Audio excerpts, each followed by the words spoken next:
Good morning. My name's Matt Fryar, and I'm a partner with the law firm of Crouch, Harwell, Fryer, and Ferner in Springdale, Arkansas. In my last video, I talked generally about what a revocable trust is and how it works. This video is going to dive a little bit deeper into one of the main reasons that my clients often choose to set up a revocable trust, which is the delayed distribution of assets to beneficiaries. This can be minor children who don't need to receive their inheritance until they come of age, but it can also be adult children who, for one reason or another, just aren't ready to receive their inheritance yet. As you look at minor children, the trust usually has a general standard to take care of the kids until they turn 18. This is just whatever needs to be spent to ensure that their standard of living does not change simply because their parents passed away.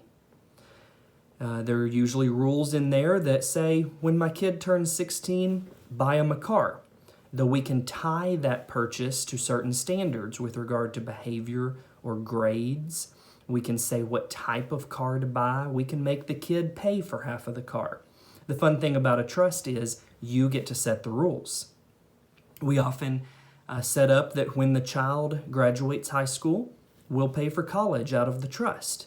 And that can be, again, pursuant to whatever rules or conditions that you want to set. We can say they can only go to an in-state college, or they can only go to a public college, or that there are certain colleges that they can't go to at all if they want the trust to pay for it. We can set a minimum GPA that they need to maintain in order to get the trust to pay for their school. We can say that they've got to finish undergrad within a certain period of time, or else the money is cut off. I call that my Van Wilder provision. And then once they graduate college, we look out to what's next. Do we want to help them pay for a wedding? Do we want to help them with the down payment on a house? Or do we simply want to set a certain age or a certain series of ages in which they will receive their distributions because now we think they're old enough to get it?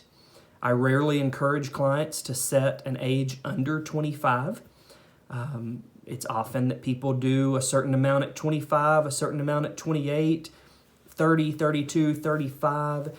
I've had people go out much farther than 35, into the 40s and 50s, and I even had somebody set up a trust that their child didn't get their inheritance until they turned 65. That client wanted their child to have to work for a living and then have a comfortable retirement.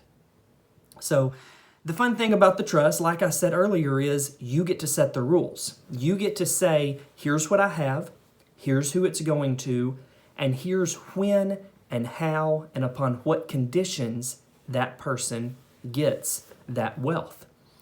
And this works whether you're leaving behind $250,000, $300,000, $400,000, or if you're leaving behind several $1,000,000.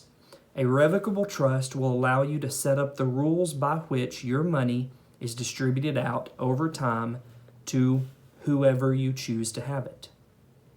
Future videos are going to talk a little bit more about other pieces of revocable trusts and why you might choose to use them.